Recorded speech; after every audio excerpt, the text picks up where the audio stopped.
আজ মেঘলা ওয়েদার পেয়ে ছাদ পরিষ্কার করতে লেগেছি। ছাদটা পরিষ্কার করে এত ভালো লাগছে যে আপনাদেরকে না দেখিয়ে পারলাম না। প্রত্যেকটা গাছের গোড়ায় গোড়ায় পাতা জমেছিল, অনেক বড় বড় হয়ে গেছিলো কিছু গাছ। সেগুলো ডালগুলোকে ছেঁটে দিলাম, তারপর সেই ছাঁটা ডালগুলোকে এক জায়গায় জড়ো করে রেখে দিলাম।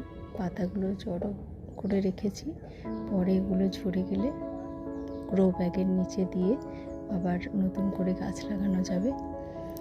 আর এই যে সমস্ত পাতাগুলোকে সরিয়ে ধুলোগুলোকে ফেলে দিয়ে ভালো করে ছাদ ঝাড় দিয়ে পরিষ্কার করলাম। এত ভালো লাগছে দেখে। চারিদিকে গোড়াগুলো পরিষ্কার হয়ে গেছে, গাছের গোড়ার আগাছাগুলো যতটা পেরেছি তুলে দিয়েছি। আজকে আবার একদিন একটু সময় করে লাগবো। আজকে আর ধৈর্য নেই, প্রায় 1 ঘন্টা ছাদ পরিষ্কার করেছি। এরপরে একটু টায়ার্ড লাগছে।